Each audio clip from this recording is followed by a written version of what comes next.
to Ehizoje, everyone's favorite Nigerian.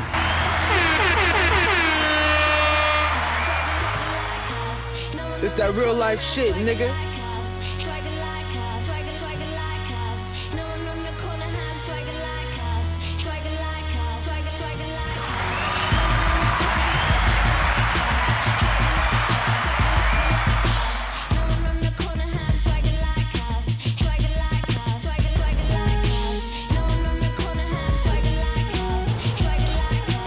Do you know this verse?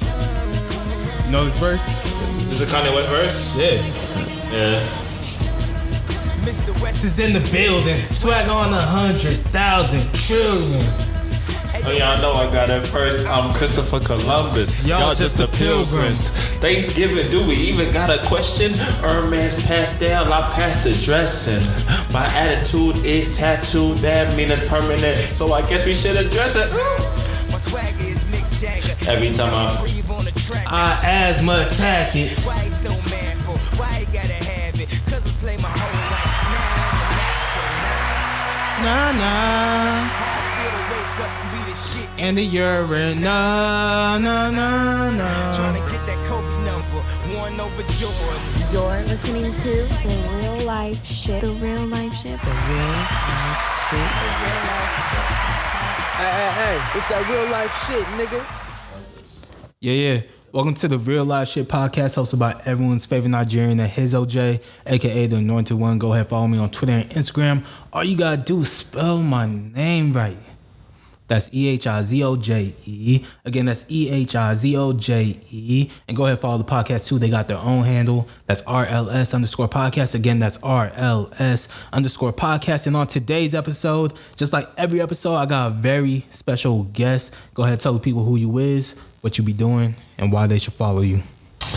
My name is Ehizoje Nwigwe. I am a videographer, cinematographer, photographer, director, creative director coming out of Southern California. My Instagram, Ehizoje Photography, it's EZE Photography. Visuals by Eza.com. And yeah, I make waves by the grace of God. Welcome to the podcast, Ez. Now, I've been trying to get you on the podcast since we had first started, back when it was like a 3-person podcast. Yes. I remember the words you told me very, very specifically. You said, let me know when y'all reach episode 100. You said at that episode, that's when you were going to come on. And at first, caught me by surprise. I was like, episode 100, that might not be for like 3, 4, 5 years down the line. It depends on how frequent we do the podcast, but I understand the sentiment now. You want to make sure that it's something that was taken seriously before you show up, before you put your name attached it to anything, because then people are going to be like, oh, what happened to that podcast you're on? And then you have to explain, oh, they weren't serious about it. They don't do it no more. You want to avoid those conversations. Yeah, it happened actually twice. Oh, no. Well, it's not going to happen with this. I'm going to keep doing this as long as I can do it. When do I drop episodes? Whenever the fuck I feel like it. Y'all know it. But I'm going to always do it because I love music. I love talking to people, and I love drinking healthy. And he loves me. He never said it, but he loves me, right? All right, so it's rare to have Ehizoje in front of the lens. That's how we started? He's already mastered the craft that goes into being behind it. So tell the people, how'd you get into cameras, just in general, just cameras? How did it first start? How did I get into cameras? My dad used to take a lot of pictures at Nigerian parties. Okay. So I feel like that played a role. Did you ever have that one like Nigerian auntie that would hand you like a phone or a tablet and be like, oh, record, and then she'll leave for like 30, 40 minutes and you just left recording the party?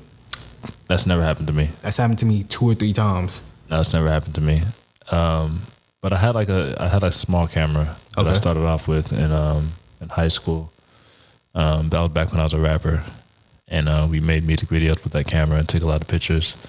And then it didn't really get serious until my friend Jordan Hayes, he got me we had this idea called Made for a TV. We were recording around our school, and he had a DSLR Canon, and I was interviewing people and using that camera, and then kind of like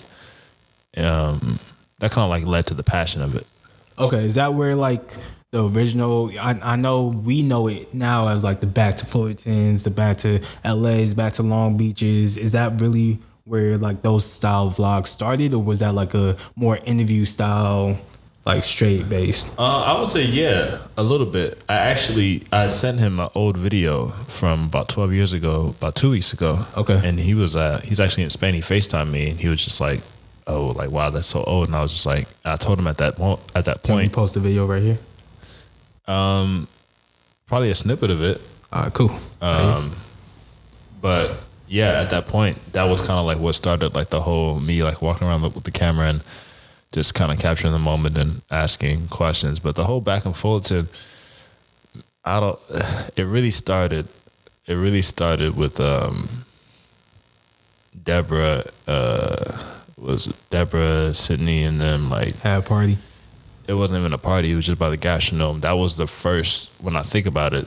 Actually, I'm tripping. Esther and IJ at the Arc. That was the first back in Fullerton. Shout out Esther and IJ, Nigerians, not We can post gals. that one. I want to post that. We're going to post that one right there. That's going to go right here. Yes, that one's classic. All right, so at what point, because now it looks like we transitioned from high school to college in your story, at what point did it change from a hobby into a career? Technically, it changed into a career after my second year. I changed my major from civil engineering to business. Okay. And at that point, I was like, I want to do something that I'm good at. And during that winter, when I transitioned, I created my website, visualsbyehizoje.com. And technically that's where it, started to get serious. But I still had a job at the time. I was working at a research center. Yeah. But you still had to get your coin. Right. But there did come a certain point where as I was, progressing in photo and video, I started making more from that compared to like my job. And I was going to actually quit that job, but then, I was convinced to stay by some mentors, which was actually a great idea. And ultimately, I wasn't full-time until I graduated, so 2018. Okay. So now it's been a career. You've been here, you've been there, you've done this, you've done that. You still got a long way to go. Yeah, it's just starting. It's really just starting. So what would you say so far? What's been your favorite project that you've been blessed to work on so far? My favorite project that I've been blessed to work on so far, probably Rolling Loud 2019. Okay. That was an experience. It was so...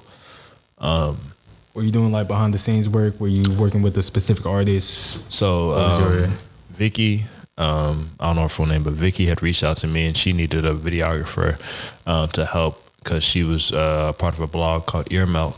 Okay. Earmelt blog, and they were covering Rolling Loud. And so she's also Nigerian. So I guess she knew me through ABC, the African Black Coalition conferences, and all the stuff that I was doing there. And so she reached out, we made it happen. She got me a part of her team, and it was really a blessing. It was my first time being, really behind the scenes and like in the celebrity trailers and these artist trailers, and like being able to, have like the backstage passes and all that. So it was cool. It was different, but I loved it.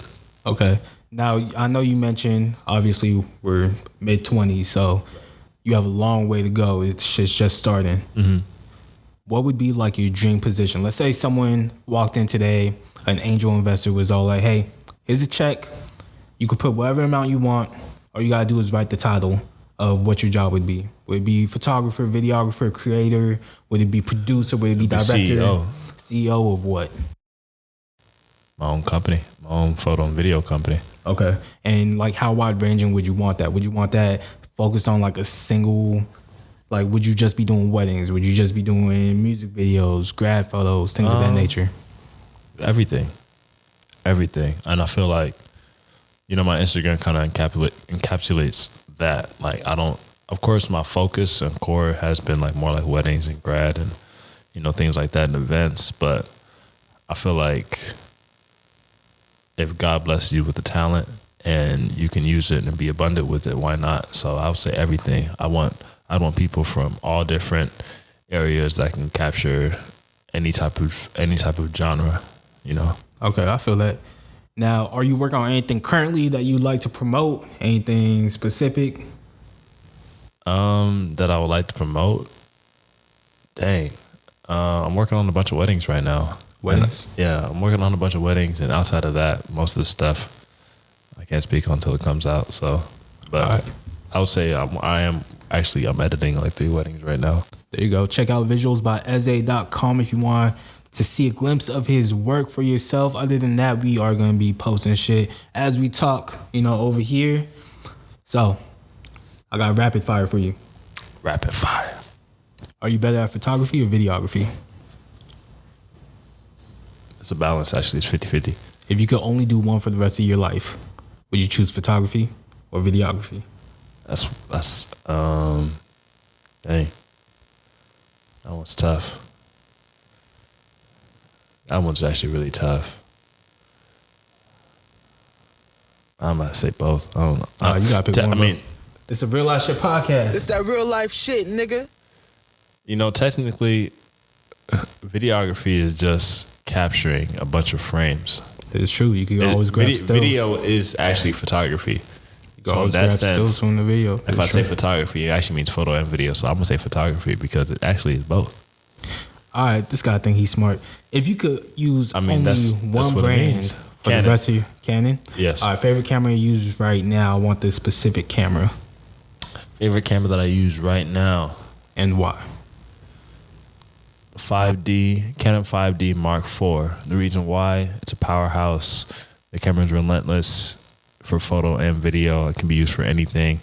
I use it during Rolling Loud. I've used it for a majority of the grad shoots.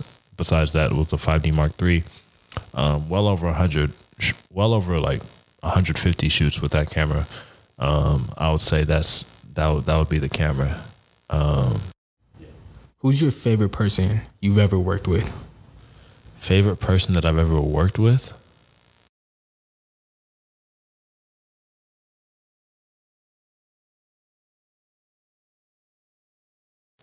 Joe Barksdale. Joe Barksdale. Who is that man? Joe Barksdale is a former NFL linebacker. I did a music video for him in 2018. It was so random. Do you remember what the song was called?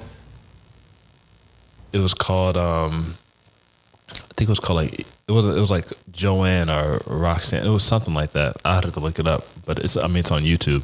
But the reason why is because after the shoot, they paid me and everything, and he was just like, "Hey, do you travel?" And I was like, "Yeah, I travel a little bit." And then he just goes into his garage. He comes back out with a Louis Vuitton duffel bag. Oh shit! And just gives it to me. He's like, "Hey, if you don't need this for your travels," and I was like, "Wow, thank you." Shout out Joe Barksdale. Shout out to Joe Barksdale. We're gonna keep it moving. Most famous person you've ever worked with? Most famous person I've ever worked with. I guess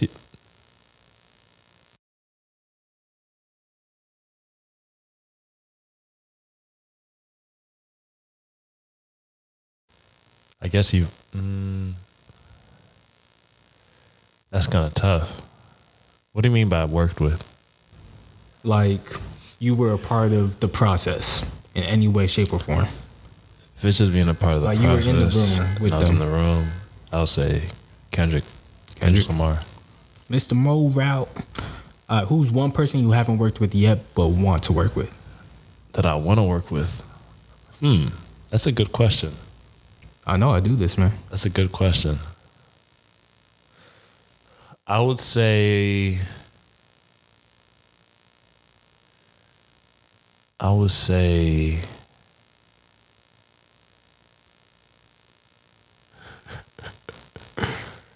dang. Rihanna. Okay. Riri. I seen she was in the studio the other day. Who knows? You might have a chance sooner than later. All right. A chance to do what? To shoot something with her. Oh, okay. I didn't hear what you said. Oh. Sorry. Farthest you've ever traveled for work? Jamaica. Favorite place you've ever traveled for work? For work? Oh, Jamaica. Would you rather take grad pics or film a wedding? A wedding. Would you rather shoot a music video or film promo for a fashion brand? Oh, promo for a fashion brand. Will the Father's Day mixtape ever make it to Apple Music? It's already on Apple Music. You just got to find it. All right. So before real ones know about Father's Day. Me and Trey, aka Trevion Richardson. Shout out B Trey the Hype. We got to put that over here too. Shout out B Trey the Hype. Maybe he'll be on the podcast soon. Who knows? We definitely got to get B Trey the Hype on our podcast. And shout out Hella Healthy too. That's the shirt I'm repping. Hella Healthy sea moss. Make sure you get that every single day. It keeps COVID away. Did they give you that line? Did they feed you that line? No. So you just out here rapping for them? No, I'm just saying like I'm a living example of it. I literally take it every day. I drink hella healthy every day. They have the sea moss capsules, and it takes COVID away. That's what I said. Yeah. Okay, that was Eze's line, not hella healthy's line, but that was Eze's. But drink hella healthy. This is not even their drink. This is just I don't know why you showing them this. Oh, I thought this is a drink that I bought for you. This is cold pressed juice. Hella Healthy is a sea moss brand. Sea moss. And they also sell some other things as well. I knew that. I was just, It's okay. All right, so before we move on, I do have to address the PNB Rock situation. So Rakeem Allen, a.k.a. PNB Rock, was murdered during a robbery last week as he was eating lunch with his girlfriend at LA's famous Roscoe's Chicken and Waffle. He was 30 years old and leaves behind a daughter. This is just another example of a rapper dying too young in what you can argue has become one of the most dangerous professions in America. Within the past 4 years, we have seen Mac Miller, Juice WRLD, XXXTentacion, Nipsey Hussle, Draco, King Von, Jay the Youngin, Pop Smoke, Young Dolph, and many others be killed by either gun or drug abuse. And I believe it's safe to say that in another 4 years, there will be minimal change in the culture that glorifies get or get got, eat or be eaten, kill or be killed mindsets. This is not only how we survive, but how we make a living for ourselves and our family. But when will we decide to break the cycle, to end generational curses, to prop up those who made it out instead of dragging them back in? When will the term product of our environment be used as an example of someone who did better for themselves and their community? Maybe never, because that's not the system we were born into. The avenues given to us come with potholes and broken streetlights, sirens after pop flies, stolen bases, the only way you make it home safe at night. And yet they still look down at us from their silver spoons and pedestals. No wonder when one of us climbs up to their heights, we start to confuse them, not as someone who looks like us, but someone who looks like them. So God bless the dead, and I pray peace finds their family members and those who love them.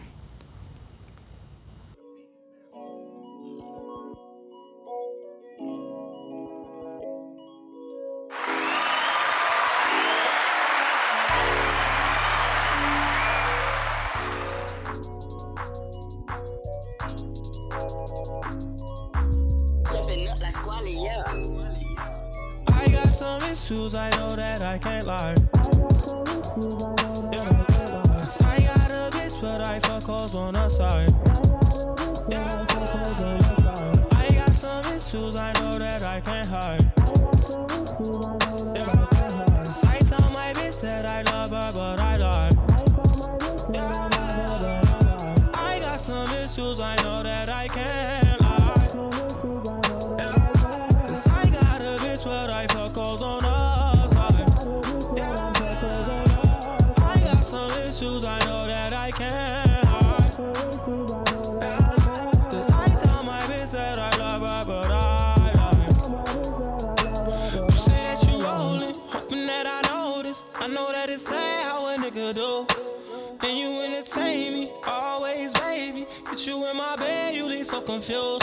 Cause I fuck you so good, you be all up in your feelings. I make you nut, then you tell me that you love me. As soon as we done, you be throwing shit at me. If I had enough, I got some issues, I know that I can't lie. Cause I got a bitch, but I fuck hoes on the side. I got some issues, I know that I can't hide. Cause I tell my bitch that I love her, but I lie. I got some issues, I know that I can't lie. Cause I got a bitch, but I fuck hoes on the side. You're listening Real Life Shit podcast. Hey, it's that real life shit, nigga. Who's talking? Who are the people saying that? It's a good amount of people. So You drop like 2 names so I can know. people that you know, Tyra Majors. Shout out to Tyra. Who else you know on here? Oh, Brittany Abels. Shout out to Brittany. Brittany. You want to know those names or you good? Yeah, let's get down to the nitty gritty. All right, we got Erica Claybrook or Erica Cookman. I don't know which one she goes by, but Erica. Got Brenda Hernandez. Shout out to Brenda. Can I press the next one? Sure. Hold on, I actually have to listen to it again. You're listening to The Real Life Shit. The Real Life Shit. The real life. And shit. Vanessa Gonzalez. Shout out to Vanessa. Hey, it's that real life shit, nigga. I like that. All right. That explosion is crazy. So, yeah, only one of them's been on the podcast since starting this. So I need to get more of y'all on the podcast. You gotta go to Seattle. Get one with Tyra. Seattle. I've been putting off a Seattle trip for a long time. So Why? Things just keep coming up every time I like try. It's only Seattle too. If I plan anything else, any other city, everything's fine. I just go. I fly out. I drive out. It doesn't matter, and I end up there. Anytime I try and plan Seattle, something comes up, and it's just like fuck. Dang. Yeah. But eventually, 2023, I'm gonna hit Seattle. I'm gonna hit DC. I'm gonna hit Chicago. So those are the cities that. Chicago's fire. So I've been told. All right. So next, we're gonna talk about real shit versus weird shit. This is probably gonna be a recurring segment. I really like doing this segment. So I'm gonna name something. I only got 2 on the table today, and you're gonna tell me if you think it's real shit or weird shit and why. So the first one, Drake versus Anthony Fantano. So for those of you who don't know, Drake slid in Anthony Fantano's DMs. And if you don't know who Anthony Fantano is, he's the internet's busiest music nerd. He rates albums on YouTube. He always says, oh, this is a light 7, a heavy 8, a strong 9. But for Drake never really ever gets high numbers from Anthony Fantano. So Drake ended up sliding in his DMs and said, hey, your existence is a light 1. And the 1 is because you are alive and because you somehow wifed a black girl. I'm feeling a light to decent 1 on your existence. So Drake sliding into a critic's DMs to talk shit. Is that real shit or weird shit? The light just started shining on me right now. Yeah, man. It's beautiful. And we got this little... It's very weird. It's very strange. I think that I don't think that was necessary, to be honest. No? No, I don't think it was necessary for him to do You don't that. think people get fed up sometimes? Like Yeah, we saw Will Smith slap Chris Rock on stage. People get fed up. definitely you can get fed up about something, but I don't know. It's just his opinion. And what if Drake was just trolling? What if he was just bored one day and was just like, you know what, I'm gonna fuck with this nigga? You know, when you're... Let me not say nigga. He's not a black man. I've been told not to call non-black people nigga. Continue. I just feel like, you know, when you're a baby, you do baby things. And when you're a child, you do child things. Are you calling Drake And a baby? when you're an adult, you do adult things. And so when you're at a certain level, especially in his career and with what he's done and with what he's accomplished, he's the biggest rapper in the game. It shouldn't be something where he needs to do that. You don't think we all just still need, like, we all just have some more growing to do? Didn't Kendrick tell us that? I think he just needs to be more humble. So, as a creative, are you not allowed to critique critiquers? You can critique critiquers all you want, but at the end of the day, if you know yourself, what they say, whether it's good or bad, isn't going to matter. Like the same way that you would react to like somebody saying, oh my gosh, that's so great versus, oh my gosh, that's so bad. If you already know it's great, you don't need that affirmation. If you put out a song, you're creative. If you make a song, right, and you love it, and 5 people say they hate it, does that mean the song's not good? I don't put out bad music anymore. Answer the question. Does that mean the song's not good? To me, no. Exactly. Because you know it's good. You made it, right? From my perspective, the song's still good. The song itself is good. Yeah. No matter what. From their perspective, it might not be good, but to my perspective, it's good. And anything that you put out creatively, that art is always going to be subject for discussion. So not everybody's going to like it. There's probably people out there that don't like the stuff I do either. I've heard it. So, and some people just hate for no reason. There's this one time, it was like after the first music video. No, it was the second music video I did, because you did the first one and then Kennedy did the second one. And then I go to this house party. At the time, I'm not even taking music serious. I'm just like doing it like I'm in college. Like I'm just something to do in my spare time. I go to this party. Unprovoked, someone comes up to me and goes, "Hey, I saw that music video you put out." I was like, "Oh, okay, cool, bro." And he was all like, "Yeah, that shit was hella generic, this and that. Like it was just stereotypical hip hop tropes." I was just like, wow. I was like, "What are you talking about?" He just started talking shit on like the first half of the video. Funny thing is, it was a 2-part video. It was FYGY Productions. And I was just like, "Oh, so what about all this that we did at the end?" And he was just like, "Oh, what?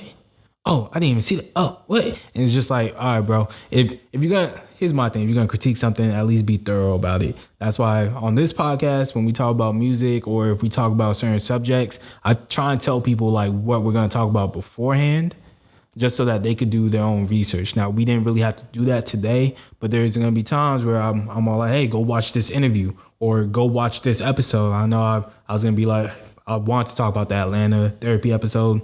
You haven't watched Atlanta in years. I was just like, all right, there's no point. Oh, but, yeah. You talking about Childish Gambino? Yeah. Oh, no, I haven't watched it. Yeah, there's a therapy episode that's really dope that I wanted to get into. But yeah, that's why. Have you been to therapy? No, but I hope to start sometime in the future. I don't know what year, 2023, 2024, who knows? I feel you. I was in therapy for a little bit. Yeah? And how was it? It was a good experience. Groundbreaking? I wouldn't say groundbreaking. I wouldn't say groundbreaking, but I feel like it's definitely something that's needed, especially as a black community, but especially as black men. I feel like. Would you go back? Oh yeah, I would. I think at the time it was just like expensive, but yeah, it's expensive to try to go to therapy with a black therapist. Facts. Yeah, but there's free therapy too. Facts. Just finding a black doctor would be tough sometimes. I went to the doctor today, and he was the only doctor in my network that one was black and wasn't doing pediatrics.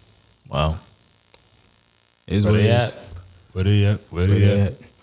But speaking of people who might need therapy, Krishan Rock and Blueface, real shit or weird shit, the whole situation, the whole relationship, things that they be doing. I just seen Blueface knocked out Krishan Rock's dad. Why? I had no idea. I didn't know that. You telling me if it's real or weird? I think it is a real situation. I just pray that their relationship gets better and that they're able to maybe not be on social media so much about it, or not be in the media about it, and just kind of like actually handle that. It seems like they have love for each other, but that love, the foundation of that love is toxicity, and nothing can really grow or be built on that. So I just, I pray that they improve and get better and stop all the antics. It's hard to speak on whether or not it's love or like an obsession, right? Because we can only see it from the outside looking in. Right. And you see the different tattoos she got. Yeah, like, be love or lust. Only they know, only God knows. So, would you ever get a tattoo of like your significant other? What about, I wouldn't get a tattoo in general. What about their? I wouldn't get a tattoo in general. Why not? I don't like tattoos. Why? Okay, why don't you? I just feel like it's unnecessary.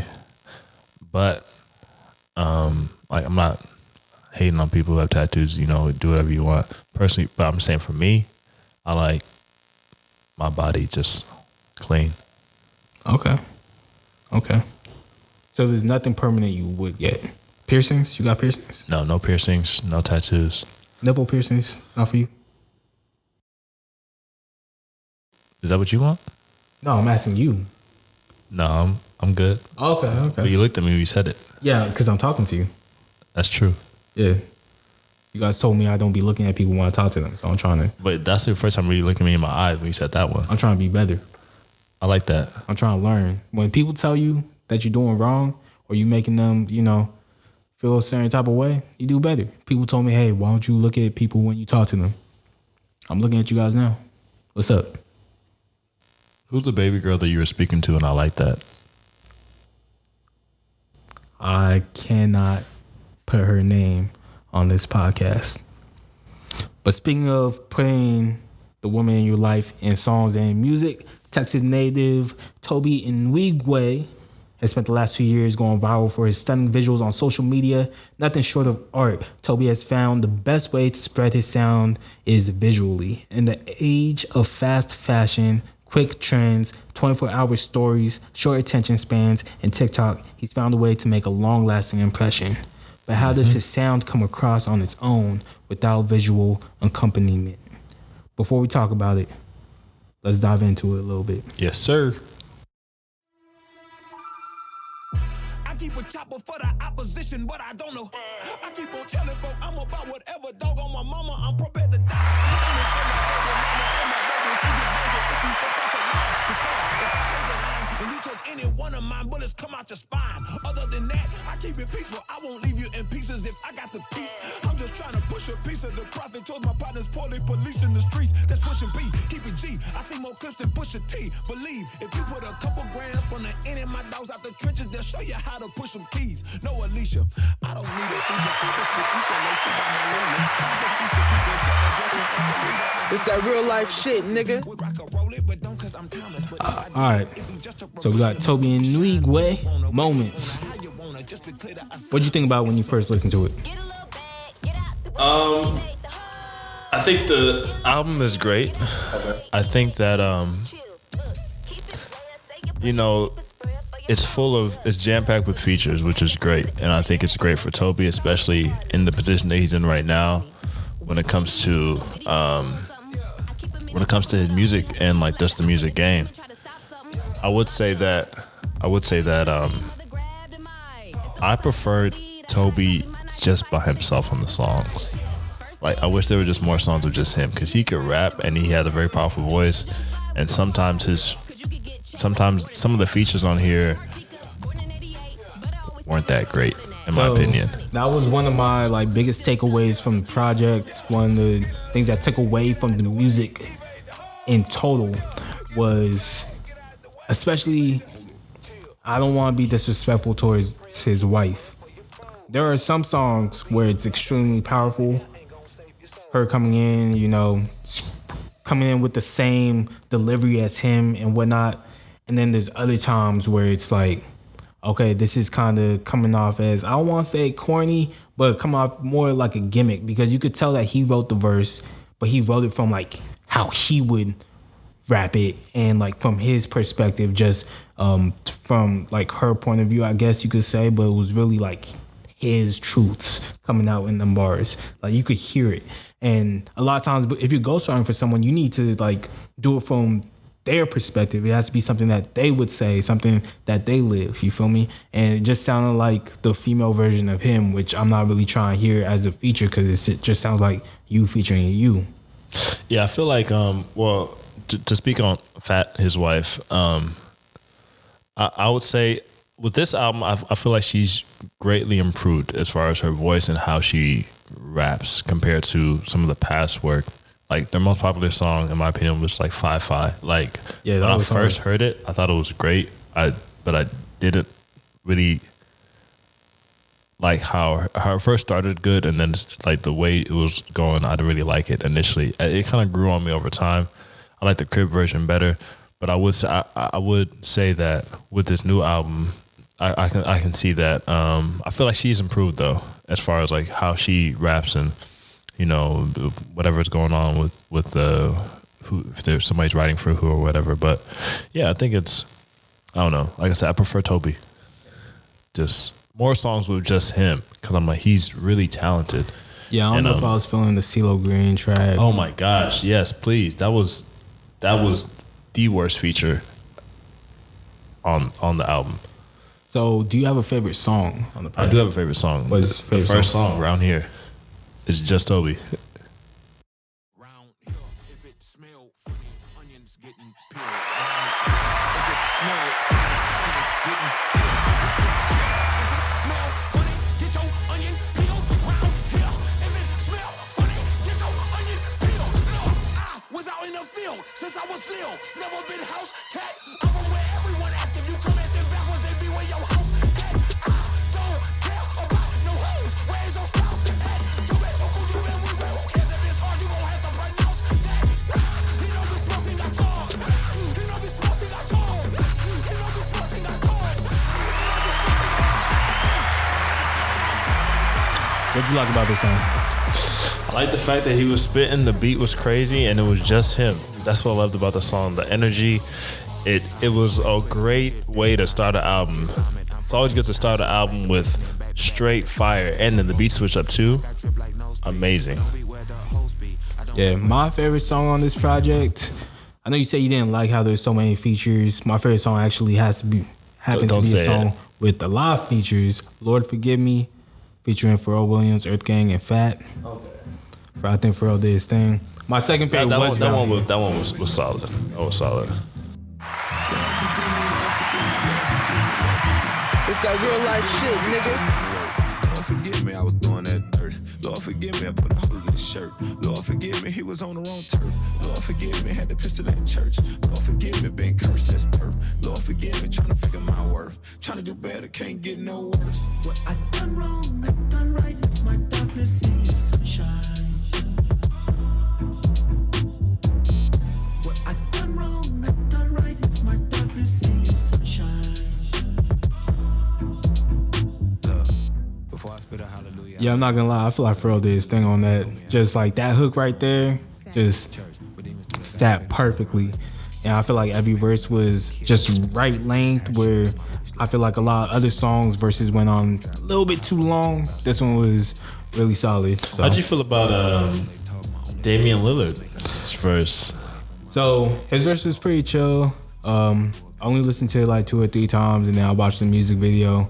It was interesting, talking about legacy. Last episode we talked a lot about legacy, but he was talking about, leaving legacy for his kid. Whether it was, how he went about it, talking about his seed and whatnot. But either way, I like Dame as a rapper. I really like the Chamillionaire's verse. Yeah, his feature was really good too. Yeah, Been Broke. Mm-hmm. I liked Been Broke as a music video. When I listened to it just as a song, I wasn't really fucking with it. I did like Chamillionaire's part though, but as a song, I was just like, I don't know. I feel like this. 2 Chainz could have gave a little bit more. Yeah, 2 Chainz keep a 16 on them.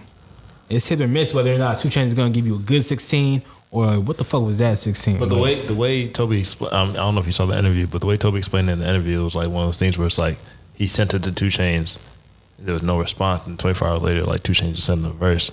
So I feel like there was probably not really leeway to like. I've always wondered that too. Like sometimes with like big names rapping like that, like if you send a verse out, if you send your instrumental out after you're on it, and they send you a verse back, and let's say it's not necessarily that great, do you say no to somebody who's like at this height? I think it depends on the type of song it is. Cause all right, so I can only speak from my perspective.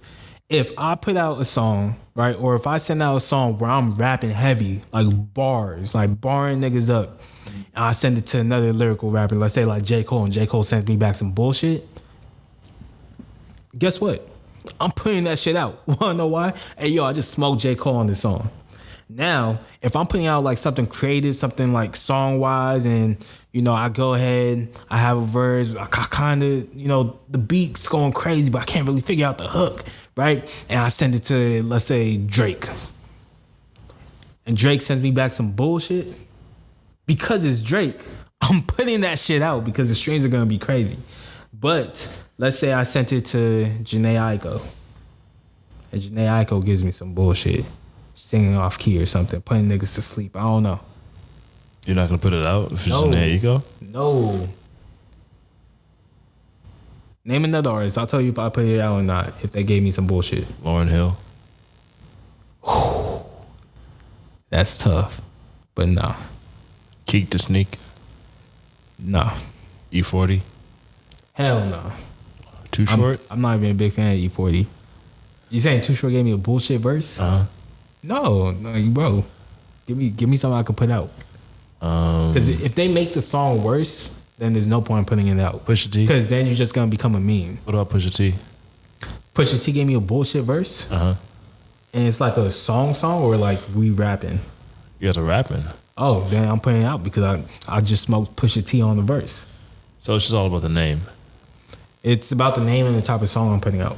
But you wouldn't want to like, just send it back and like try to push them to give their best work if it's not good. If that's an option, yeah. But a lot of times that might not be an option. Dang. So you would actually try to you try to get pushed back first. You try to give like your own. Yeah, of course. You want to get your money's worth.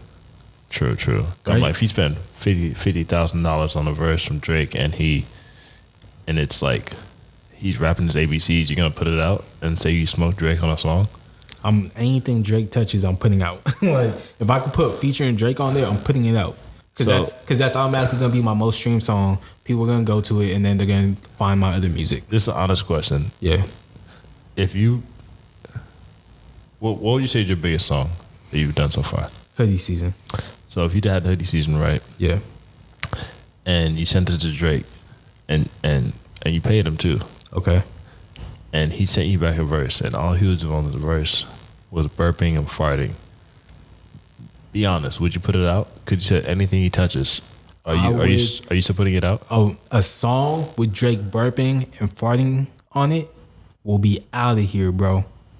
I'd be out of here, bro. Y'all wouldn't hear or see me for months, bro. I'd be gone. Remember when Kanye put out that one song, Poopity Scoop? Yeah. Poop. That shit was everywhere, bro. What you talking about? But it wasn't like a feature. It was just yay. But imagine that, but attached to someone. Like imagine that Kanye track attached to someone you've never heard of before. You're gonna be like, who? It wouldn't have came out. It didn't come out. It's never been done before. But you're giving me a hypothetical. You're saying in my hypothetical. Okay, your hypothetical. Yeah, that shit's coming out because guess what? The streams on all my other songs are tripling, quadrupling, which is why it's good to have other songs. Some people just put out one song, they focus on that one song, they get the plays up for that one song, people flock to it, and then they never double back because they're all like, oh, this person doesn't have any other music. It's good to have other music that you could stand on and be like, nah, you might have been on that song, which ended up just being bullshit, some fluke, some social media meme shit. Look at Doja Cat. The moment that Moo blew up, everyone started going through her discography. And I was already listening to Doja Cat up to that point. I was just like, when I listened to Moo, I was just like, what's she doing? But that shit blew up. And everyone started tapping into her shit. And it was all like, oh, wait, nah, this person's a real fucking artist. And then you moved to where she like near her. Like you literally moved to that same area she was from. Let's not talk about, geography, locations, Well, it's so general. It is general, but I mean... Topanga. It's really general. All right, and then now he's playing... I'm just saying names on it. That's used to, Do you have a song you would delete? From what? The album? Yeah. Which album? Moments. Oh, yes. I wrote it down. The song I would delete is Catfish Blackened. Oh, the CeeLo Green track. Yes. I'm not even going to play it, to be honest. Specifically for that reason. I think Tobe's verse was solid, but I feel like CeeLo Green. CeeLo's another one of those people who just hit or miss. Just in music in general, not even just on He should have sang. features. He should have sang on it. He's a singer, and it was just like I felt like he started off as a rapper. Yeah, but can you name a CeeLo Green rap song? What, Goody Mob? Okay, you must be a CeeLo Green fan. No, I'm not. That's the name of his rap group from Atlanta. Can you name a song? Cause all I know is Crazy. Well, he rapped on the Outkast song. You need to get up, get out, and do something. I think he's a better singer than a rapper. But yeah, speaking of Crazy, I was actually about to shout out to when he was Gnarls Barkley. Yeah. Why did he? Yeah, Gnarls Barkley is fire. I used to sing this shit all the fucking time, bro. I remember when I lost my mind. How do you feel about Just a Thought? I love that song too. But it's kind of a what's the word? Was it the last one?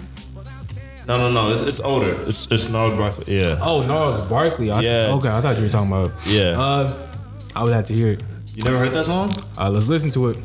We're on the Gnarls Barkley little segue.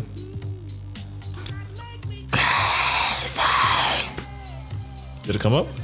It does not. Oh wow. Gnarls Barkley.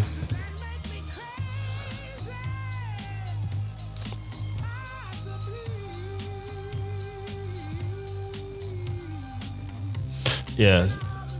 Should be there. Yeah.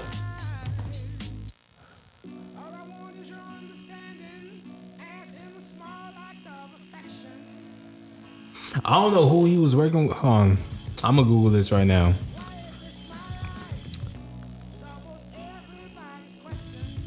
The song's kind of dark, but you know it's real. Very dark. Danger Mouse. Oh, okay. No wonder. Okay, because I fuck with Danger Mouse. I didn't know this whole time that it was him and Danger Mouse. That's hella funny. Iconic duo. All right, but back to Tobe Nwigwe. Moments. The song I Would Delete is Big Cap featuring Fat. I don't know. Just I didn't like it all around. I didn't like the concept. I didn't like what they were saying. Yeah. I respect that. What would you give this out of 10? The album? Yep. Give it a strong 6 out of 10. Strong 6? Okay. A strong 6 out of 10. I give it a 5 out of 10. Okay. All right.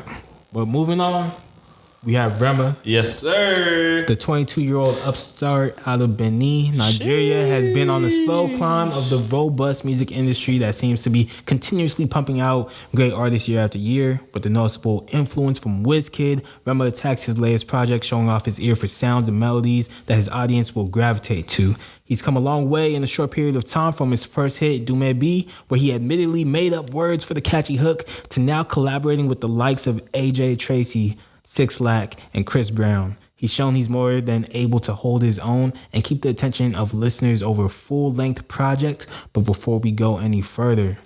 And Drake. Drake's on this project? He's not on the project, but he has to collab with Drake, too. Okay. I'm talking about this project, man. Oh, okay. Niggas love interrupting my speeches, bro. You gonna fight me? I might, bro. All right, before we go any further, let's dive into a little bit.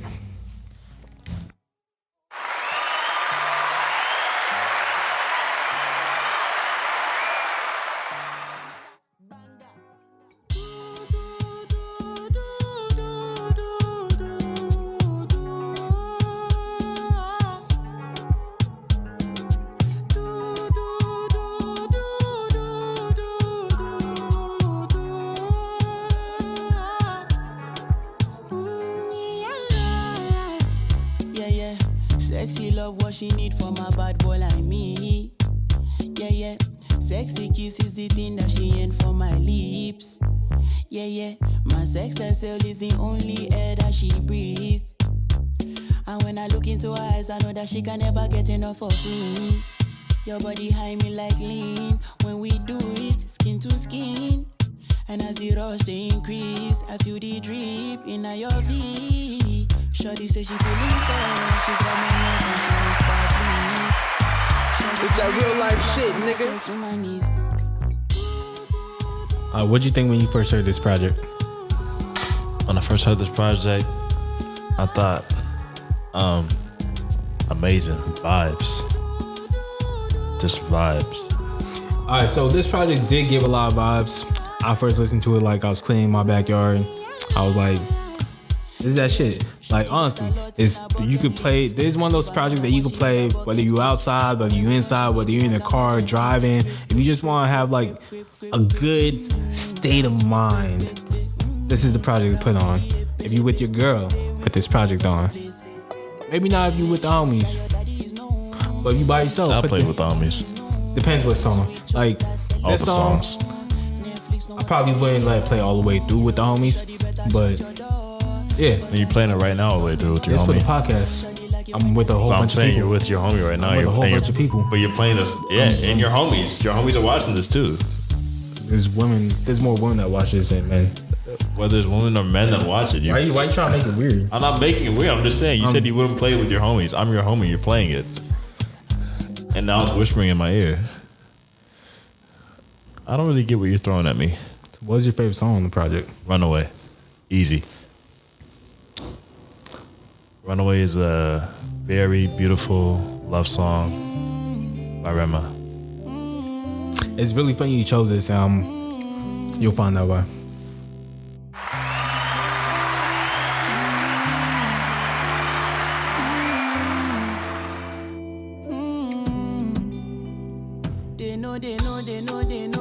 They know everybody knows them. I be putting my life on the line for my baby, my baby, my baby. Today, baby, ready all luggage. People know I make we day together, so we go run away, baby, run away, run away, run away. They want try take me away from you, make I no see your face. Run away, run away, run away. Now you be my nose if you come over my head, girl, I feel start to break race. What'd you like about the song? I like the story behind it because it's like Rema's talking about how, you know, he's in love with this girl and the fact that he's not like that well off, like he's not rich like these other guys. He can't shower her with gifts. He can't do all these things, but all he has is his love to give her. And that's honestly and truly like what it's all about. And I was like, wow, like that's real. It's like the material things, the yachts, the boats, the rings, all that stuff doesn't matter because at the end of the day, love is the foundation. God is love. It's true. It's true. Love is the foundation, and you're very lucky as a person if you find someone who loves you just as much as you love them. I wish you loved me more, just as much as I love you. I be like about to go into like a good little. You can still go. I don't know.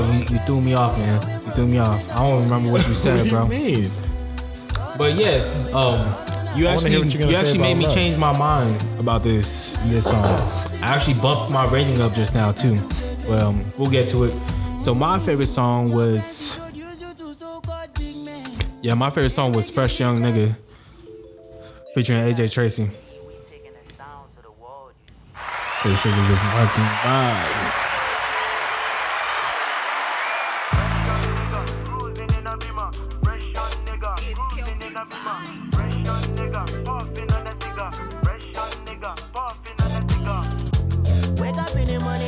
And shout out to Nani. She was in this music video. The same person that was in the Kemi's music video.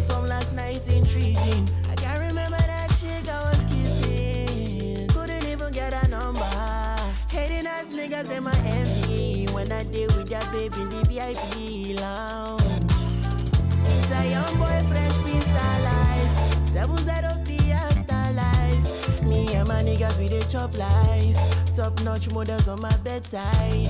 All white shoes, them are off-white. Chats nonsense to me, I'ma go offline.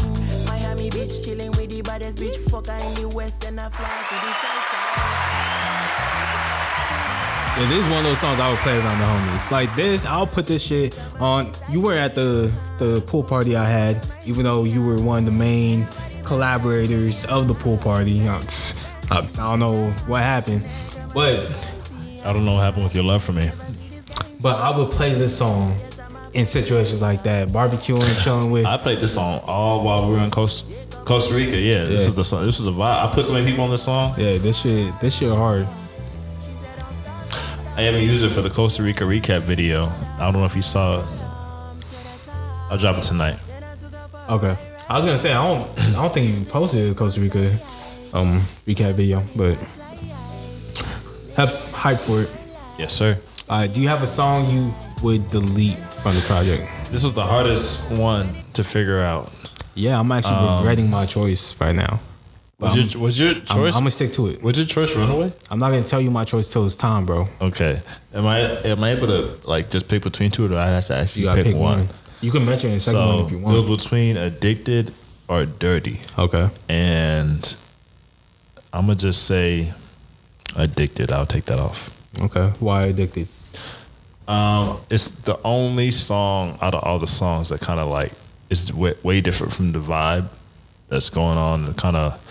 I like the fact that it is different, but yeah, it doesn't necessarily fit. It's like, yeah, it just doesn't fit. I feel that. I had a tough time picking a song to delete as well. I usually do for like projects like this. I don't know why it was so easy for the Tobe project. I had like 3 or 4 options. But for this one, it was really tough. What was it? I ended up going with Runaway. Wow. Just because it's... You've never been in love. Don't say that. Don't put that on wax. I have been in love. It's only been once, but she knows who she is. I mean, I know. Okay, let me not say that. Let me not say you haven't been in love. I know you've been in love, but I guess. What you trying to say? No. I know you've been in love. Don't walk it back now. Stand on it. I'm standing on it. This that real life shit, nigga. 10 toes down. I gave you permission once, bro. I gave you permission once to touch it worked. So, I will say this: that you have been in love, but I don't know if you've experienced love for a long time. Outside of like family, that's an unconditional love. What would you consider a long time?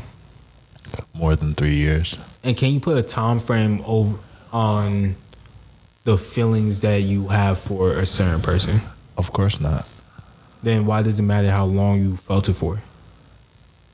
Because does the impact change? Oh yeah, it does.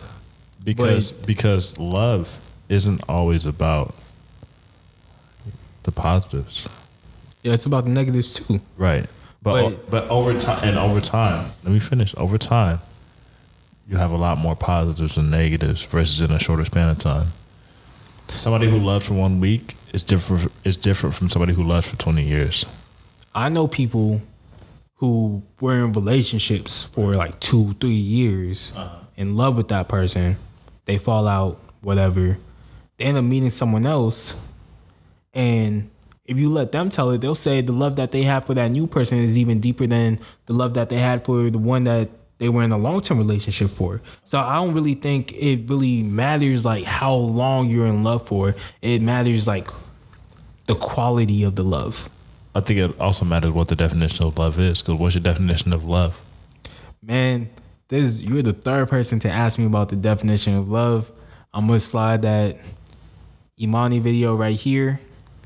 I'm gonna let myself tell you what I think love is. You can't just tell me. I don't know what video you're talking about. You'll see in the edit. Can you just tell me off wax? Like in the shortened version, like a sentence? I said it so well on that episode, though. I can't really remember the exact words. Okay, no worries. Actually, want me to look it up? You saw. It's cool. We got time. No. I want to get into the nitty gritty. It's gonna be edited, so I'll tell you. So I'm not allowed to touch this because me hitting that explosion thing was right on point. It was. You did a good job. But here, I used to DJ. Can we talk about that? How I used to DJ in college? Later if you want. But this is what I'll do. I'm going to play what I think love is, right? Oh, it wasn't even the Imani video. It was Kafila. All right. And then you could comment. How to describe love, what would you say? Like, gun to your head, bro. What is love to you? Love is different for every person you fall in love with. So you're not going to love every person the same. Your first love's never going to feel like your second. Yes, but if your you... second love's never going to... I'm getting there. Getting there. Your second love's never feeling like your third. Mm-hmm. And your third, first, second ain't going to feel like your last love. Because hopefully that last love is what lasts forever.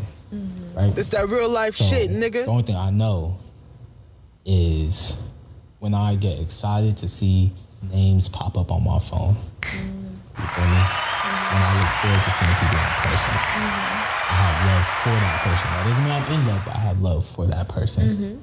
And I know that possibly in the future, real feelings might develop.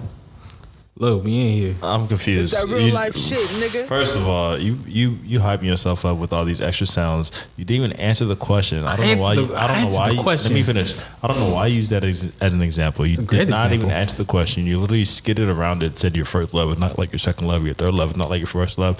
That wasn't even a definition. That was not a definition at all. I don't know why I could let you get away with that. You didn't even answer the question at all. Everyone on TikTok let me get away with it, apparently. No, but you didn't answer the question. Okay, how do you even define love? You can't define love. There's no definition for it, bro. The way you experience, why didn't you just say? How come you didn't just say that when she asked you? Because that was like the third time she asked me. She kept following up, so I finally gave her something. But you just gave her nonsense. The way you experience love is gonna be a lot different than the way I experience love. But yeah, duh. So, but I'm talking about the definition. There's no standard definition. What's your definition? That was the question. What's your definition of love? And you said your first love is not going to be like your second love, or your third love is not going to be like your first love. So how is that a definition? Listen, all I know is when it comes to love, I know it when I feel it. All I know is that when your name pops up on my phone, I get excited. That's cool for you, bro. So I'm happy. Is it vice versa? When my name pops up on your phone, listen, do you get excited? Yes or no? I can only describe love in such. You're not answering a question. I don't like when I ask you questions and you just pretend like I didn't ask you a question. I feel like it's not even like weird or anything. It's just a real question. If I were to define love, I could only describe the love that I felt for that person that I was with. You still didn't answer my question, right? Please, Ehizoje. So if that's the case, I'll wait till you're done. I feel like even if I described it, you might not understand where I was coming from. That's true. In that situation. That's true. And then if she described her love, it might be a totally different answer. Facts. To the answer I give. Facts. So what the fuck is the definition when it comes to love? I wish you would have said that. Now, can you answer my question? Okay. When my name pops up on your phone, do you get excited? It's just yes or no. Do you have a rating for this project? No. Out of 10. I'm not going to answer any more questions until you answer that question. No, I guess the podcast is over. You really can't answer that question? You can't just say no? Look, listen. Why is that such a hard question for you? What rating would you give this out of 10? Why is that such a hard question for you to answer? It's not a hard question. We're on the time basis. I know we gotta keep moving. And if you answer the question, we'll keep moving. It's just yes or no. I don't get excited at all. I'm numb to everything. Okay, so you don't get excited. I'm numb to everything. When I text you. I'm numb to everything. Including me. I'm numb to everything. And your family. 26 years old, numb to everything. So everybody. Numb to everything. Including myself? What would you give this project out of 10? 0. With a 1 in the front. Say it. I'm numb to everything. All right, Rema. Hey, haven't you worked with Rema just in case he sees this video, man? I just said 10 out of 10. All right, there we go. I would give it a 9 out of 10. I bumped it up from an 8. I really regret choosing... Actually, no, strong 9 out of 10. Strong 9 out of 10. I really regret choosing Runaway as my song to delete. I don't know. Hearing it just now, it sounds a lot different in the headphones than it does in the car. You feel me? This might be one of those songs that you just gotta put like high volume and really like get immersed into. I think based off that last answer you gave about if I get excited on your phone, that's why you didn't like that song. I feel like your heart is cold right now. And it's cold in this house. My heart been cold for a minute, man. A lot of bullshit been happening in life, but it's okay. Why is your heart so cold to me though? But it's just numb, bro. I don't want people to get offended. People always get offended because I don't like reciprocate the energy they give them. It's just not in me. Maybe one of these days I'll meet someone that brings it out of me again. But for now, I'm just here surviving day by day. You ever tell your homies like that you love them? Nah, I don't use the word love passingly. What do you mean by passingly? What does that mean? I mean, I don't even like say it to like family members and shit. I get you. So you don't say it to your homies? I don't say it to anyone. Do you say it to yourself? Nah. Do you love yourself? Interesting question. Hold that thought. We got one more project to get to. Joey motherfucking Badass, after a 5-year hiatus, has returned with 2000. A follow-up to his 1999 mixtape that brought him critical acclaim at the age of 17. Nearly a decade later, several acting roles and a few albums under his belt, Joey shows us what maturing under the limelight looks like when you do it right. Accompanied by co-signs from New York legends Diddy and Nas, Joey returns to his boom bap roots to remind y'all lyrically he's still one of the best, while at the same time showing his creative evolution. Before we dig any further, what are we gonna do? Listen to the song? Yes, we gonna listen. You know, eventually, y'all gonna know.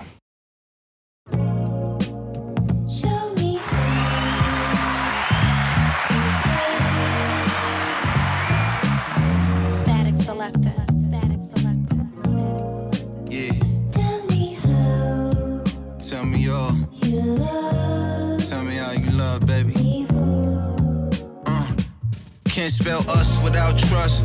Put the lust aside of some things we gotta discuss. So close your legs for a bit, baby, let's open up. Closed mouths don't get fed, finish your lunch. The panties in a bunch.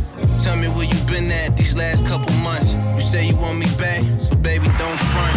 Cause I can never know too much, but just enough. It's that real life shit, nigga.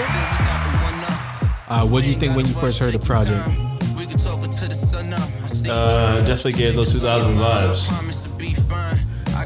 In what way?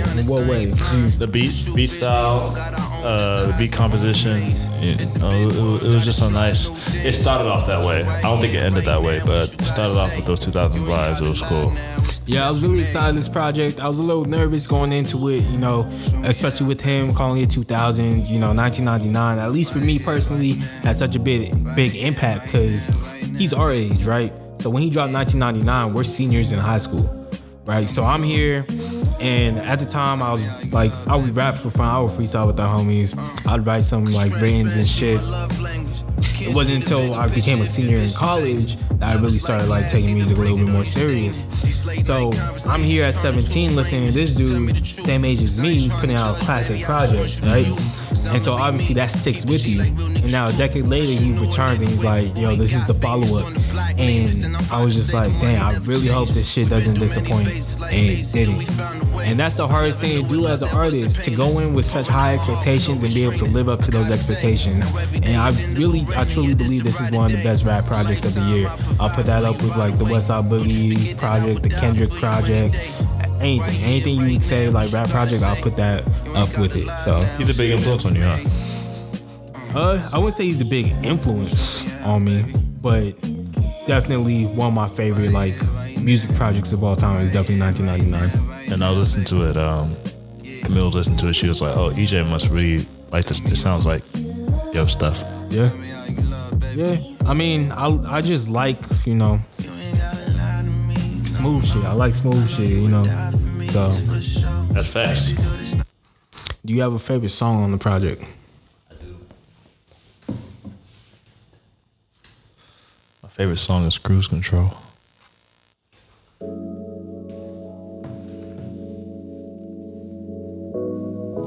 Multiple favorite songs. It's that real life shit, nigga.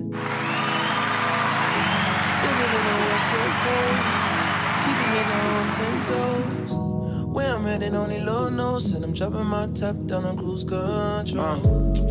30 million by age 30, motivated to reach my goals. Trust me, I ain't worried about weak-minded bitches and hoes. These low-life niggas who ain't got no self-control. Been feeling hungry and they just ain't feeding my soul. I had to let go a lot of people that I really don't, but did for me, which is in my way. Holding on the fact of what we used to be back in the day. Niggas ain't gon' meet me halfway, I ain't finna wait. Had to cut the dead weight just so I can elevate and levitate. Now let me set the record straight. Every day I write this song. You hear what he's saying? I do.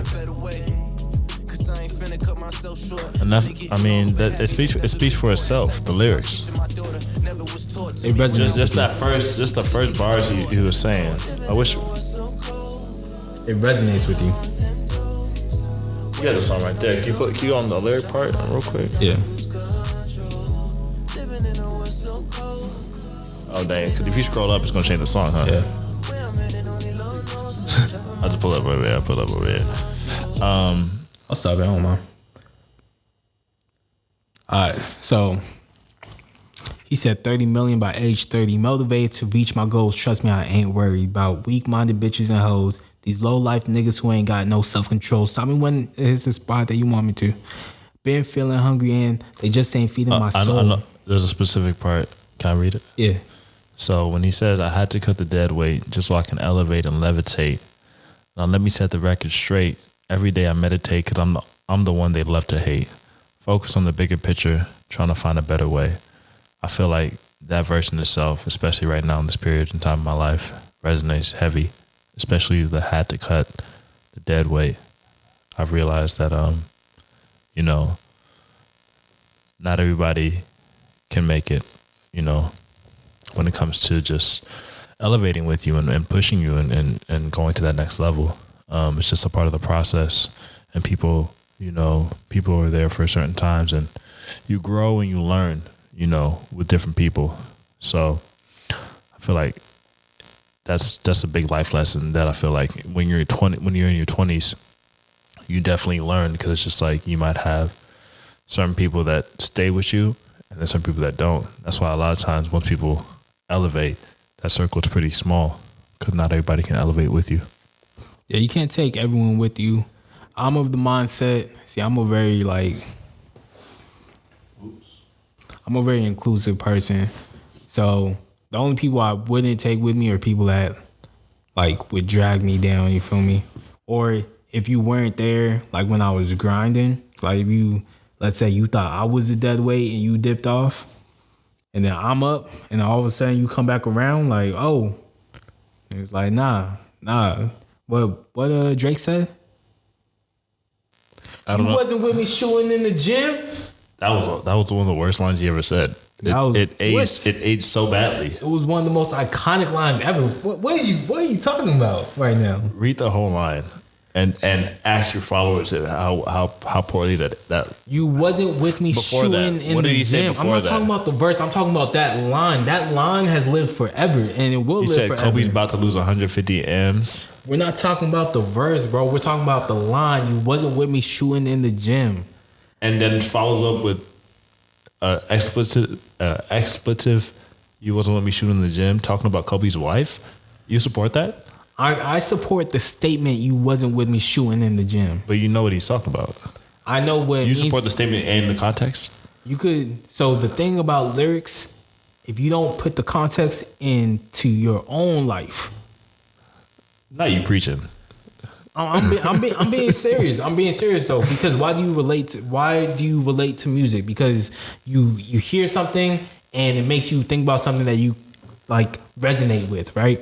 I get what you mean. So if I hear a line that says you wasn't with me shooting in the gym, and I'm here busting my ass doing working my 9 to 5, I'm going to the gym in the mornings, I'm working out after the gym, I'm fucking working on music, like sitting in traffic, I'm fucking doing this podcast solo, like rolling through. And if I happen to blow up and someone wants to come up to me being like, oh, like when are you gonna let me on the pod, or this and that, and at the same time it's like a certain someone that I had reached out to be on the pod beforehand, before it blew up. Mm-hmm.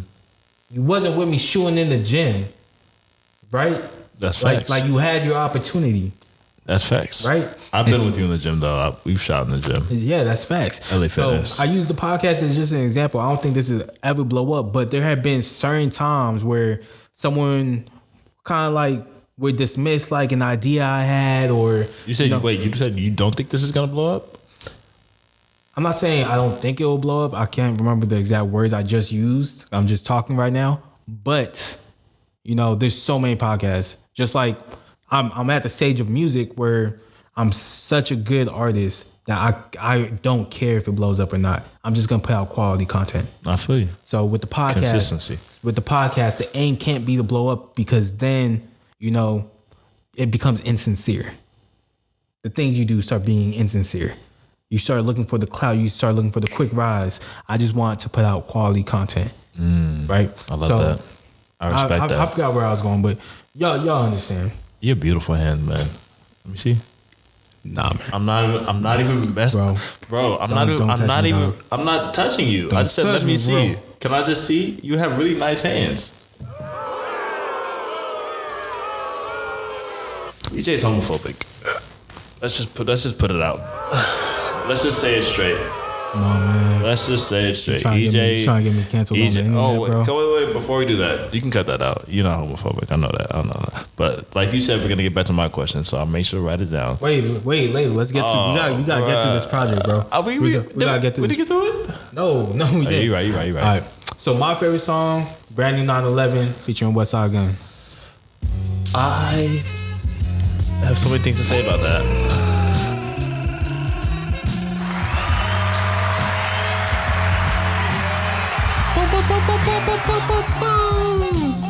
Brand new 911 off the lot.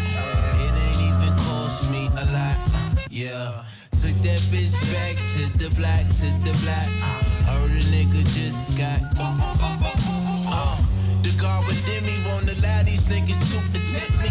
I keep the peaceful, squeeze it till my clip is empty. They resent me cause I'm counting all these blessings heaven sent me. I caught the 911, now I'm thinking about the beat me. You get me? I had to take this shit, nobody let me. I think this was one of my favorite things about the project. You have Joey Bada, who's been on the scene for a minute, and then you have Westside Gunn, who's been underground for who knows how long, and he's suddenly become mainstream in the last couple of years, and you have them joining. You got Brooklyn, you got Buffalo, New York, coming together on the track, and the shit's fucking perfect. Westside Gunn, probably my favorite artist out of Griselda. He said that he doesn't even consider himself a rapper, which is funny because I think he's the best artist out of the whole group. He sees himself more on like the fashion side, the creative side. So yeah, Brand New 911. I think the song is great. I don't like all the ad-libs. I think it's overkill. I don't really actually like Westside Gunn as a rapper. First time I heard him was on Donda. He's just alright to me. I could definitely hear you on this type of beat though.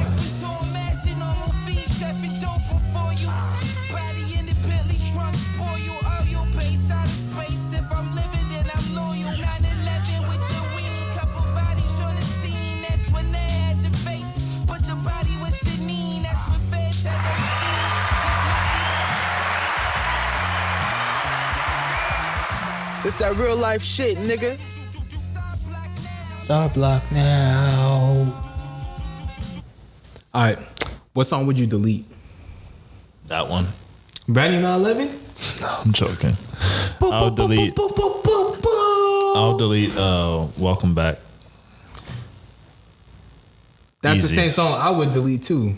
I would. Hey. Yeah, we here with it. We're on the same page. Yeah, here's the thing. It's not even that it's a bad song. I guess it's just not the song I want to hear from Joey. It sounds like a radio song to me. Yeah, I mean, but if you threw this on, I wouldn't even be mad at it. It sounds so generic to me. It sounds like I've heard this a million times. That's why I didn't even get Chris Brown on the feature. Shout out to Capella Grego. All right, what would you give this project out of 10? 2000? Yep. I already know what you would give it. I don't think you know, but well, you said it's the best of this year, so I mean, it has to be high. It's probably above an 8. Should be considered. I'll give it a strong. I'll definitely give it a strong 8 to a light 9. Okay. Yeah, I'm giving it a 9.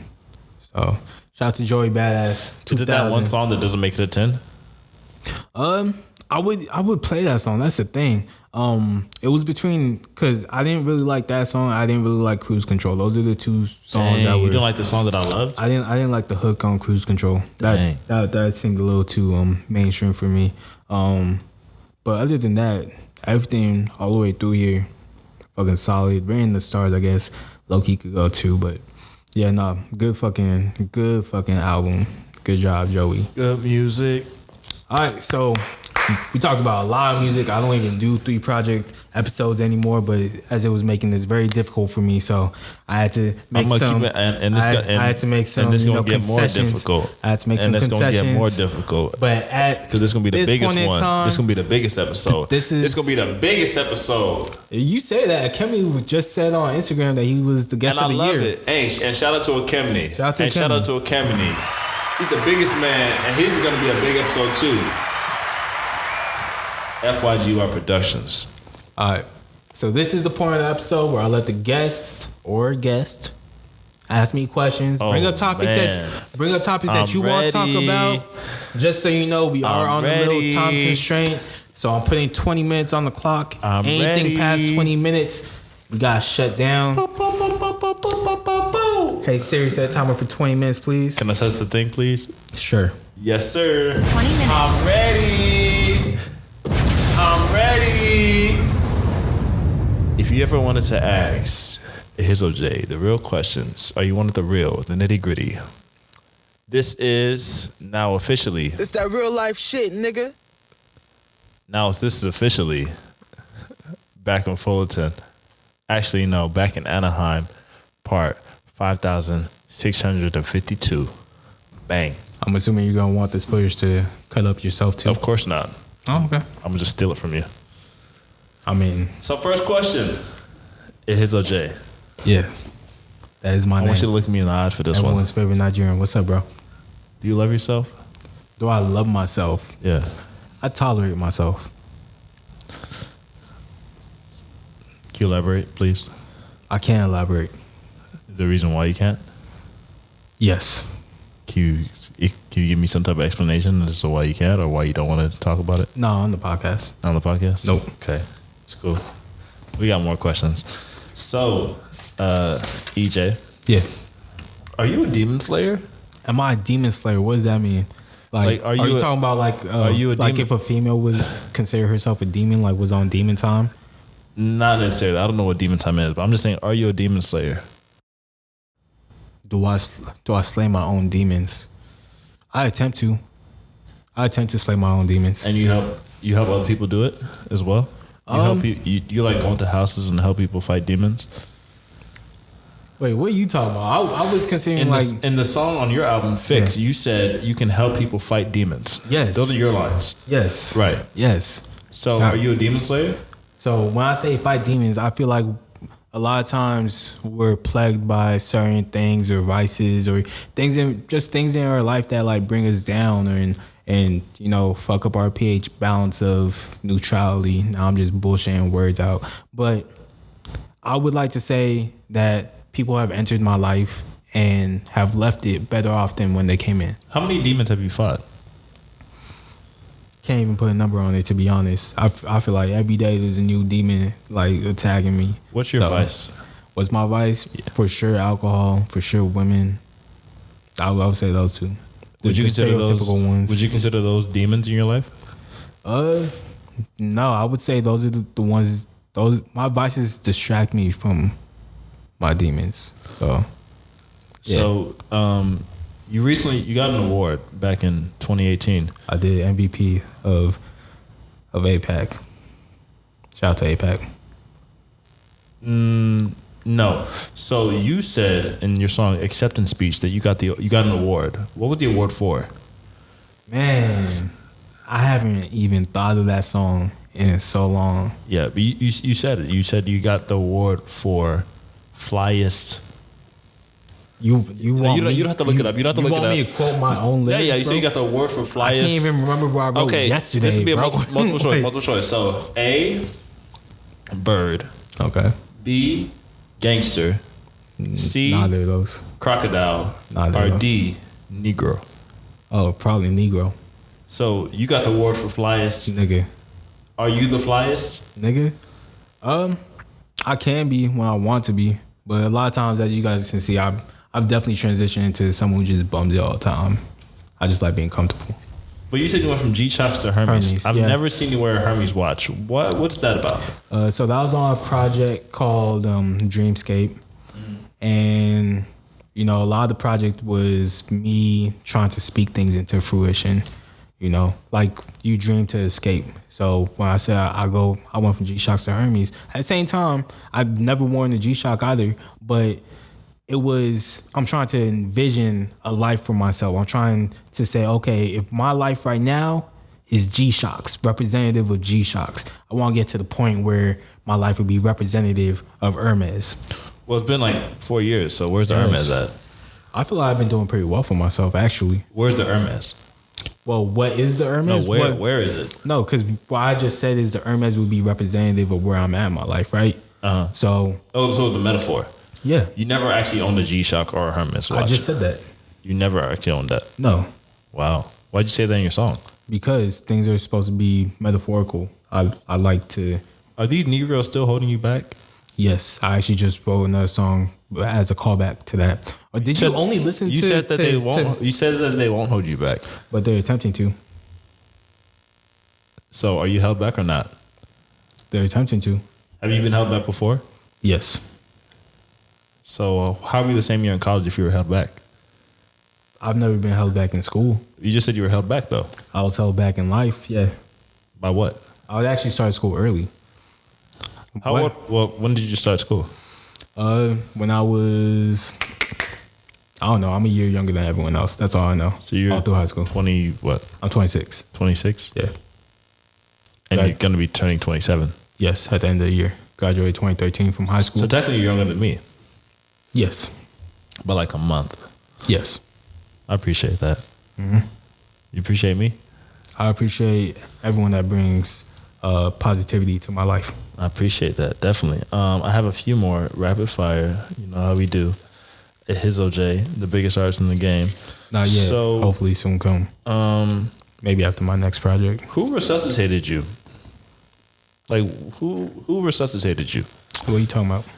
You said you were dead already, but clearly you're alive now. So I'm saying, who resuscitated you? Again, another metaphor. One of my favorite songs, by the way. I think Westside Boogie rapped over the same sample, but he did. Yeah, just a metaphor of where I was mentally at the time. You know, I wasn't aspiring for anything. I was really like down in the dumps. Who took your wings? Life be clipping my wings sometimes. I be thinking I'm about to fly off, take off somewhere, and then life be hitting. Did you ever take a Red Bull to see if you can get your wings back? A Red Bull? Yeah. Did you ever think like maybe that's the solution? Like, I have drank a Red Bull before. But when you were trying to get your wings back, you said in the song, like, did you ever think maybe I should just get a Red Bull? I have drank a Red Bull before. One of my favorite drinks, I hope we drink this at your birthday weekend. Jaeger bombs. You said you're not drinking alcohol during my birthday weekend. I said if I don't hit 255 on bench press, I'm not drinking for the rest of the year. So one thing about me, to go back to the whole like demon slaying thing, is like this. You told me your vice, right? Yeah. As your friend, okay, it would be crazy of me to then, you know, give you that advice. A true friend doesn't allow their friend to continue down the pathway of destruction. Oh, it's okay. Let me finish. Let me finish. Give me the vice. Let me finish. I'm gonna bring the vice with me. Let me finish. Let me finish. They try to elevate that friend into a better version of themselves. If you're still how often do you think I drink, bro? If you're still dealing wait, how often do you think I'm gonna get to that. I'm gonna get to that. If you're still dealing with the same vices that you were a year ago, and you're glorifying it, is it a vice or is it a choice? You tell me.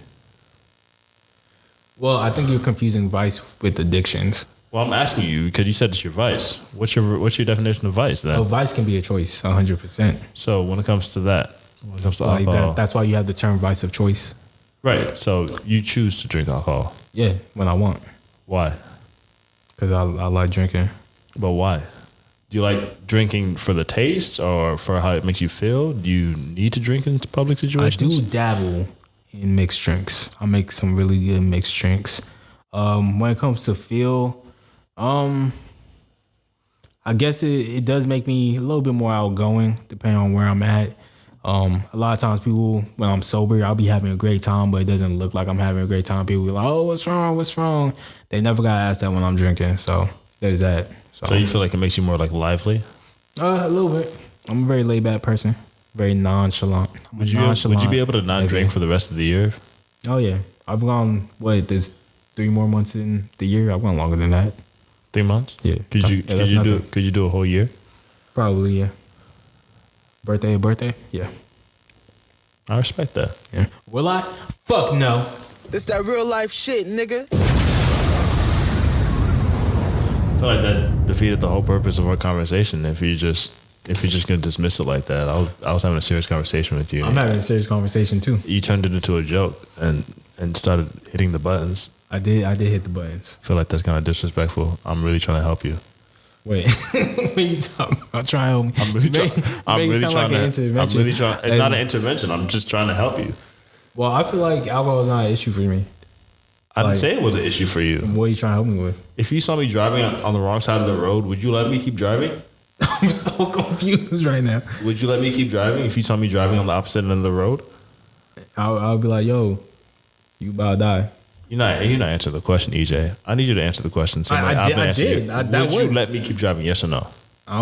No. The answer was no. You would intervene? The answer was alluded to. I intervened by saying, hey, yo, you about to die. What if I kept going? I'm like, why he ain't listen to me? So you wouldn't try to actually go physically intervene. You would just say something from a distance. You're in a car. Right. Driving. So let's say let's say if you had the power to go over there and get me out of the car before something bad happens. Yeah, of course. So you would intervene? Yeah. Okay. So what's wrong with that? What's wrong with what? What's wrong with that? You intervening. Nothing wrong with me intervening. We're going to go to the next topic. Ehizoje. I'm so confused.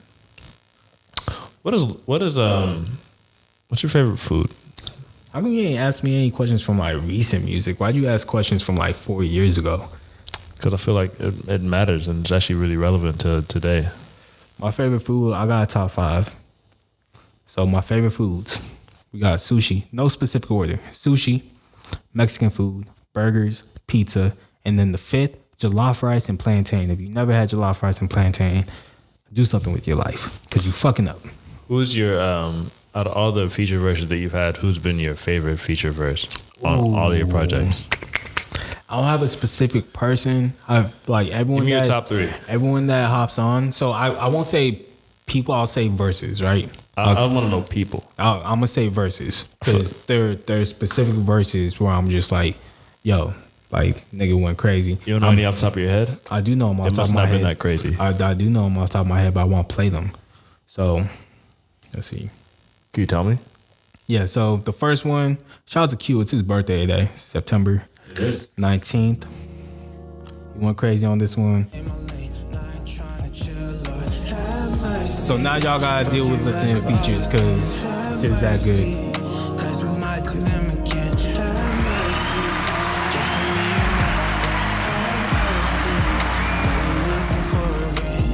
Lord have mercy, yeah. I've been hurting, fuck. Still don't know who I am. Think I'm running out of my luck. Quicksand swimming, feeling stuck. Looking for my game to lift me up. Suckers left me out here to dry. Got what they need to use me up. I proceeded to not give a fuck. Eager in the stew and now I'm up. Smoking on this pack that's loud as fuck. Sliding to the town, we acting up. Here to take it over, pack it up. Money on the shelves, we racking up. I remember when I wanted accuracy.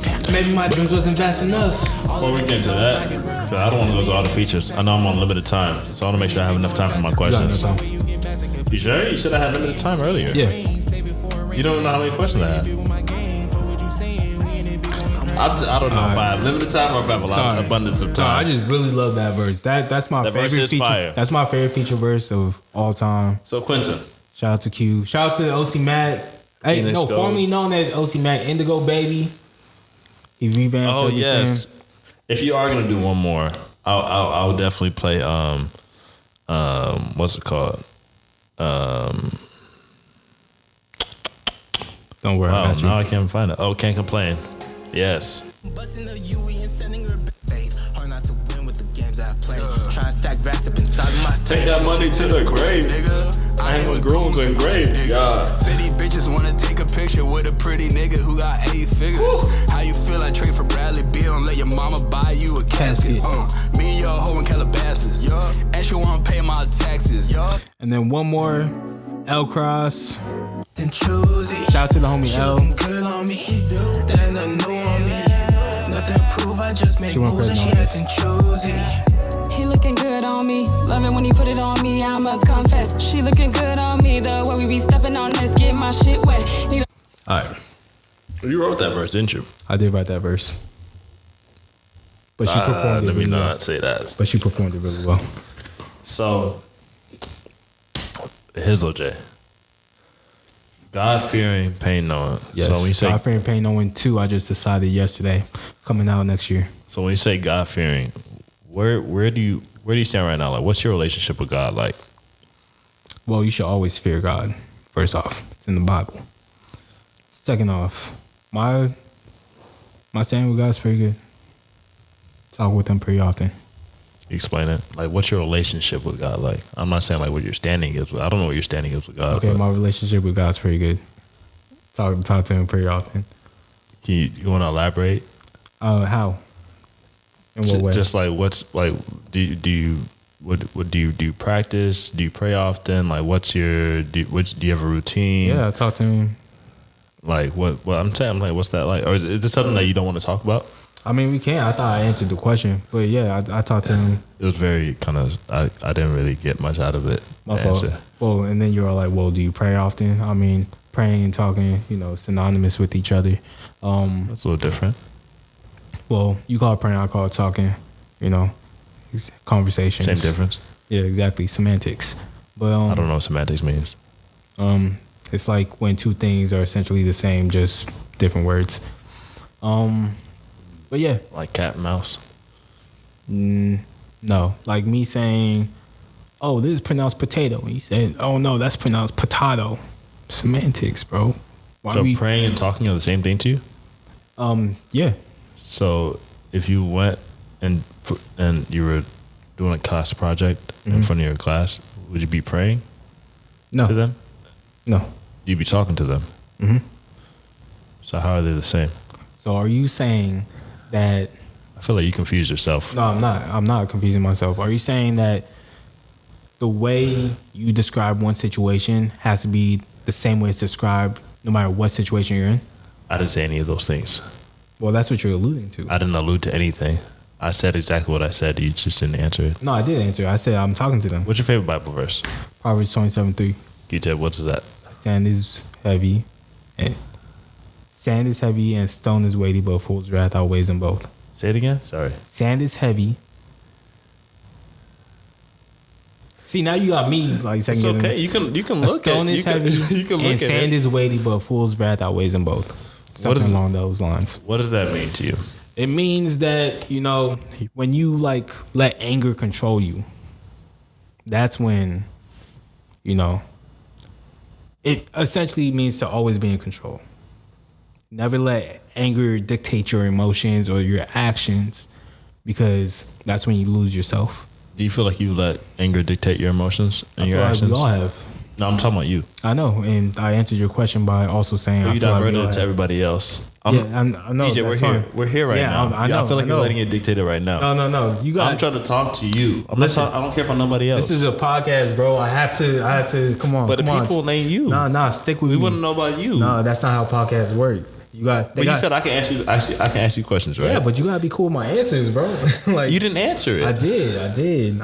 I'm pushing the conversation forward. Okay, what is your answer? My answer is yes, I have, and so has everyone else. I think we've all been in situations where, I'm sure everyone could relate, where you might be in a situation and you might not have reacted the way you wanted to. Right. Can you give an example for you? No. No examples at all? No. That you can think of? Why would I put my own negativity and past on wax like that? There's one thing people come up. Somebody watching this come up from it. Let me say, because this is actually really important. This is actually really important.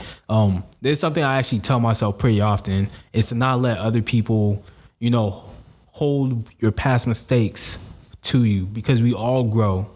We're not our worst versions of ourselves, right? So once you get past that moment, you don't have to relive it.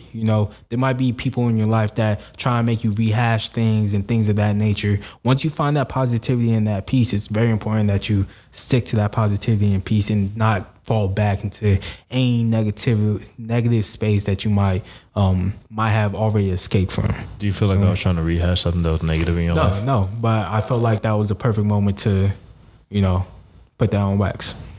You don't feel like if you gave an example, you could help somebody out there who's watching your podcast and might have be going through what you've been through and see a way out? Possible. But do you have any testimony? Not for the podcast today, no.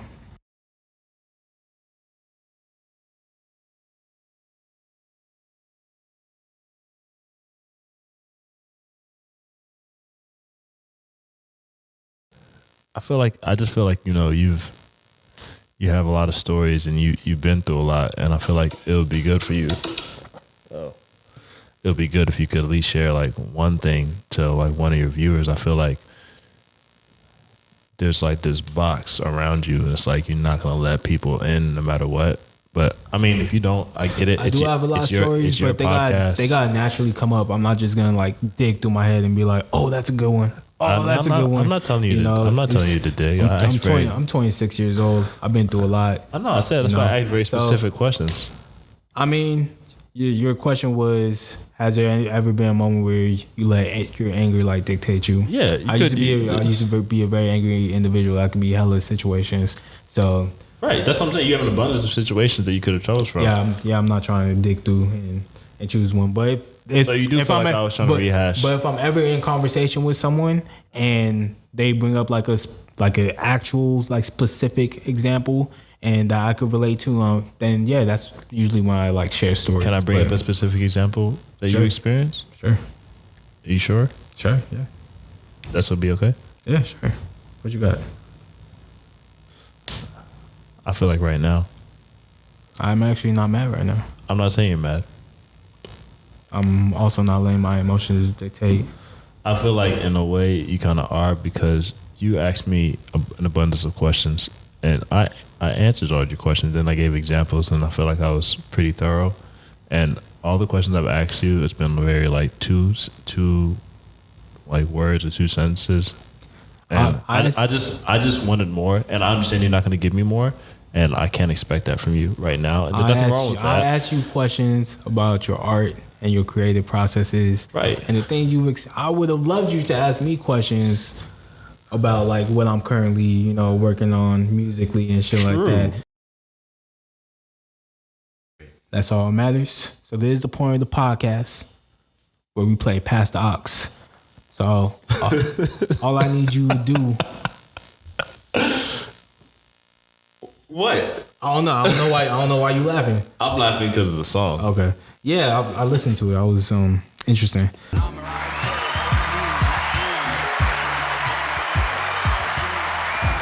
All right, we talked about a lot. We went through a lot. Listened to a lot of music. You asked questions. I asked questions. But at the end of the day, we kept it real. Go ahead and remind the people who you is. Yep, so my name is Ehizoje Nwigwe. I'm a photographer, videographer here in Southern California. You can find all my socials right here. And follow me on Instagram. It's Ehizoje Photography, ECE Photography. TikTok, Visuals by Eze. Pinterest, Facebook, Tumblr, LinkedIn, everything. Thank God. And y'all know me, Ehizoje. All you gotta do is spell my name right. That's Ehizoje. Again, that's Ehizoje. And you know what we do at the end of every episode. We toast a little bit. So keep it real all the time. And all the time, keep it real. Yerk. You're listening to The Real Life Shit. The Real Life Shit. The Real Life Shit. The Real Life Shit podcast. Hey, this that real life shit, nigga.